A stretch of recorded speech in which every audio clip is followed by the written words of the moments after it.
Bonjour Sarah.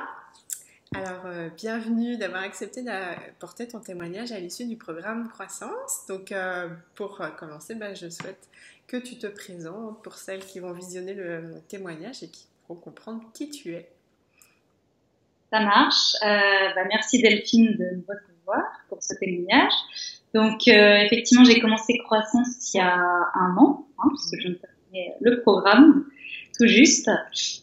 Donc, j'étais en Angola, expatriée pour suivre mon conjoint. J'habitais à Luanda, donc la capitale. Du coup, le programme m'a permis donc de créer l'entreprise qui s'appelle Recycle-toi.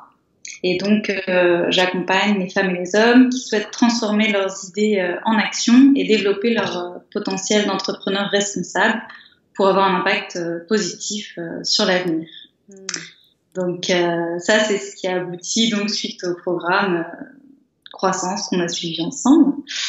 Et puis pendant ce programme, la vie a fait que je suis tombée enceinte, donc j'ai pu aménager comme il faut le programme et la création de l'entreprise avec cet heureux événement. Donc voilà, pour ma vie un peu plus personnelle. C'est ça. Et alors, dans quelle situation est-ce que tu étais avant qu'on travaille ensemble et quelles étaient tes attentes à ce moment-là quand tu nous as rejoints? Alors du coup, en fait, quand je suis arrivée en Angola, j'ai assez vite trouvé un travail, mais je me suis heurtée à un problème de visa.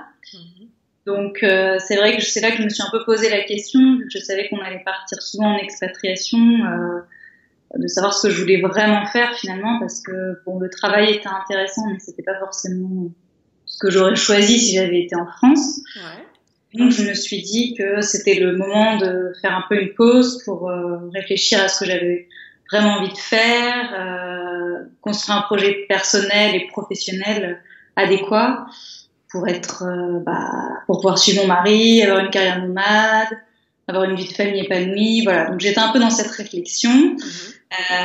J'avais déjà pensé à l'entrepreneuriat, donc ça me tentait bien de créer mon entreprise. Après, je savais pas trop comment m'y prendre et j'avais un peu besoin d'un déclic pour passer à l'action, savoir par quoi commencer, et puis trouver l'idée parce que j'étais un petit peu à droite à gauche éparpillée, donc je savais pas exactement ce que j'avais envie de faire. J'avais un idéal, un cadre un peu de ce que je voulais dans ce projet, mais c'était assez flou, quoi. Ok. Et tu travaillais dans quel domaine avant? Alors avant, j'étais dans le conseil à Paris, conseil en entreprise dans le domaine achat pendant 5 ans. Et j'avais déjà fait une petite réorientation puisque j'avais après bossé sur des projets plus innovants à caractère social, donc tout ce qui est numérique et éducation en ligne. J'avais déjà commencé à me réorienter un peu vers des problématiques qui avaient plus de sens pour moi, mais je n'étais pas encore satisfaite exactement de la manière dont se déroulaient les projets. Voilà, il n'y avait pas tout ce que je voulais encore dans ces jobs-là, donc j'étais encore en quête de plus. D'accord. Et pourquoi est-ce que tu as choisi le programme Croissance? Alors du coup, ce que je trouvais intéressant, c'était qu'il y avait, déjà je sais et je suis convaincue qu'il faut un accompagnement pour entreprendre. Donc ça, c'est un premier point, notamment depuis l'étranger. Donc il y avait ton expérience, ton parcours, qui évidemment m'ont séduit parce que tu es passé par les mêmes problématiques que moi.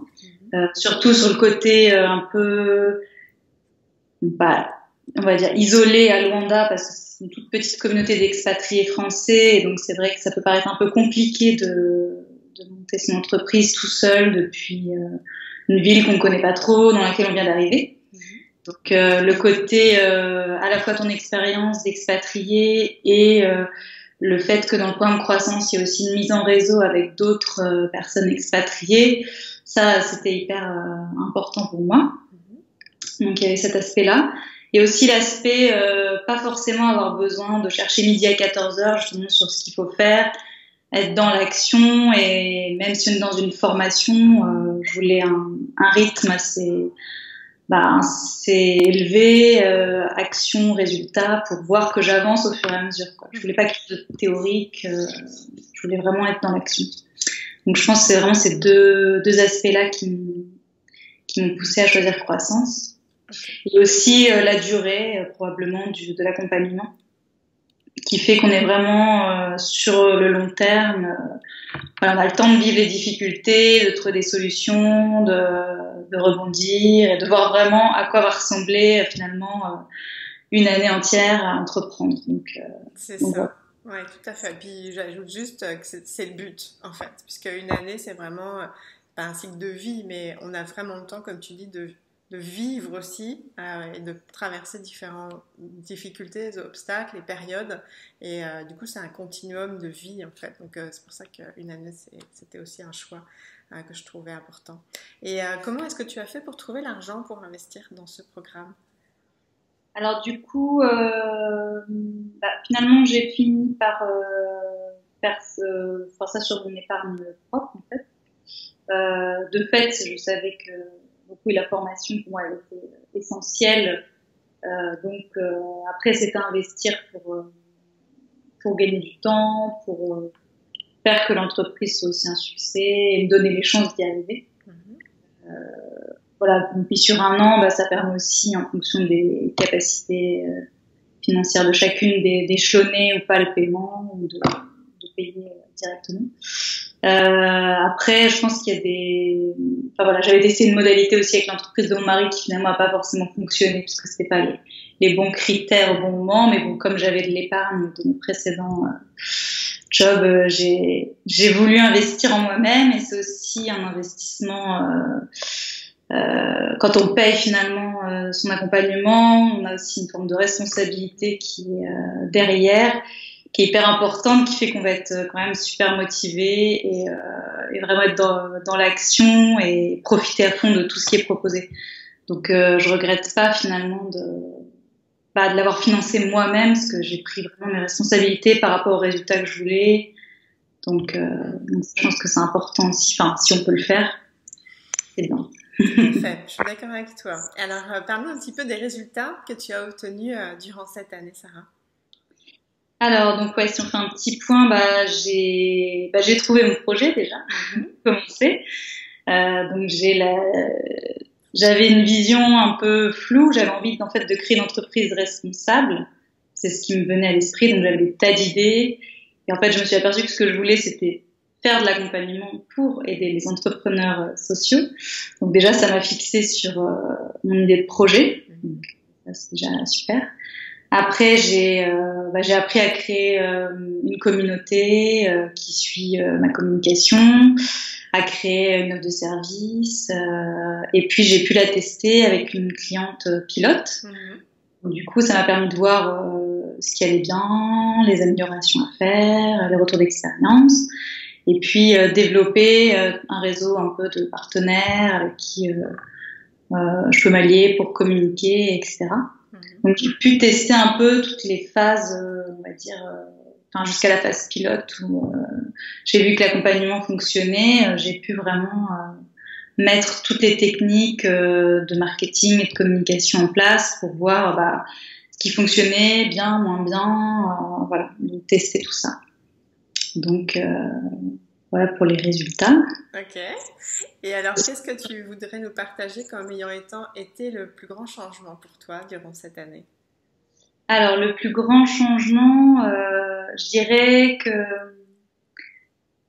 peut-être comme je suis quelqu'un qui est très dans l'action, j'avais pas forcément conscience j'ai conscience de l'important d'être organisé, d'avoir du temps pour soi, du temps pour son travail. Mais je dirais que peut-être la prise de conscience par rapport à nos croyances a été très importante. Donc, c'est-à-dire de voir qu'on est son meilleur auto-saboteur finalement. Enfin, si on n'avance pas, si on n'a pas forcément les résultats, c'est souvent à cause de nous, quoi. Finalement, on pense qu'on n'est pas capable, ou alors qu'on n'a pas la capacité, les compétences, qu'il y a trop de concurrence. Enfin voilà. Et donc en fait, tout cet état d'esprit, tu nous offres pas mal d'outils différents pour qu'on puisse travailler et utiliser ceux qui nous vont le mieux pour pouvoir justement développer cette approche positive par rapport à notre posture d'entrepreneur, comment vivre les succès, les échecs, voilà. Donc tout ça, c'est vrai que je l'avais un peu en tête, mais je pensais pas que c'était autant de travail au final à mettre en place pour que ce soit, pour que ça fasse partie de la réussite de l'entreprise, quoi. Ouais. Donc ça, c'est vraiment, je pense, ce qui m'a le plus marqué, on va dire. Okay. Et qu'est-ce que tu considères t'a le plus aidé à avancer, à obtenir des résultats? Euh, Tu veux dire en termes d'outils ou en termes de... Ce qui Ouais. te vient quand je te pose la question? Ouais. Ce qui me vient, non, je dirais alors de nous pousser à travers le groupe Facebook à la régularité. Mhm. Parce qu'évidemment, une fois qu'on sort, enfin, la régularité et la mise en place des habitudes. Parce qu'une fois qu'on sort d'un programme, l'idée c'est de pouvoir être autonome sur le sujet. Donc ça, je pense que c'est un point fort. Aussi toute la partie sur les rituels, visualisation, etc. Moi, ça m'a beaucoup aidé. La relation à l'argent, ça aide aussi à avancer, à se fixer des objectifs. Enfin, peu importe le problème qu'on a, enfin, le problème ou pas d'ailleurs, mais on va dire la vision qu'on a de l'argent, ça nous aide à voir comment on peut penser notre entreprise comme étant un succès et arriver à des résultats vraiment dont on a envie. Donc c'est ça important aussi. Et puis le travail avec la relation avec l'argent, sur les rituels, et puis effectivement l'aspect du groupe où on peut échanger les unes avec les autres. On voit aussi les difficultés des unes et des autres, les facilités. Donc on peut faire des retours d'expérience facilement qui sont aussi intéressants, enrichissants. Qui fait qu'après, quand on est lâché un peu dans la nature, ça nous paraît plus facile à gérer parce qu'on a déjà rencontré les situations, quoi. Donc on est moins dépassé. Super. Et qu'est-ce que tu aurais envie de dire à des femmes qui aujourd'hui sont dans la situation dans laquelle toi tu étais avant de rejoindre le programme Croissance et qui aujourd'hui hésitent à passer à l'acte? Je leur dirais déjà de toute façon qu'il faut qu'elles prennent un accompagnement. C'est évident. Et après, que ça vaut le coup d'investir un an. C'est pas un investissement. Ça va parfois, les personnes, elles ont tendance à penser que parce qu'il y a un an d'accompagnement, après ça va mettre du temps en fait à se mettre en place. Ça peut être vu comme une perte de temps. En fait, c'est plutôt un accélérateur de mouvement, quoi, parce que ça va leur éviter de chercher ce qu'il faut faire parce qu'elles vont suivre une méthode qui fonctionne. Donc déjà, ça évite de se perdre, d'avoir peur de la concurrence entre-temps, de changer d'avis. Donc ça permet de rester bien focus sur son projet. Donc ça, je pense que c'est vraiment un avantage. Et puis aussi de développer ce côté état d'esprit entrepreneur qui est hyper important, surtout quand on est en solo entreprise. Parce qu'on doit s'automotiver tous les jours, etc.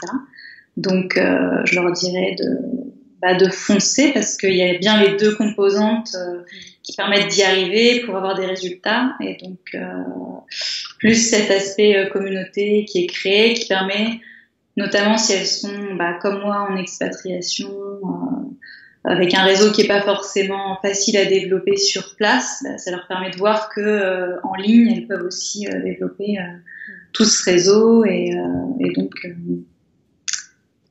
faire vivre rapidement leur entreprise, quoi. Donc même si ça paraît un investissement important en termes de temps ou d'argent, c'est vrai que au final, c'est vraiment un gain de temps et d'efficacité en termes de résultats. Ça c'est sûr, quoi. Donc, merci beaucoup Sarah. Et puis pour celles qui ont aussi cette fibre d'entrepreneuriat social, qui ont un bon feeling avec toi, on va mettre ton site juste en dessous le témoignage, comme ça elles pourront te contacter directement. Merci encore beaucoup Sarah, puis belle continuation à toi. De rien, merci à toi et donc à tout ce que tu fais et ce que tu nous as proposé à travers ton programme. Donc voilà. C'était un vrai plaisir. Je pourrais aider d'autres personnes à prendre leurs décisions par rapport Ça marche. Bah, c'est super gentil. Merci beaucoup, Sarah. Puis je te dis à bientôt.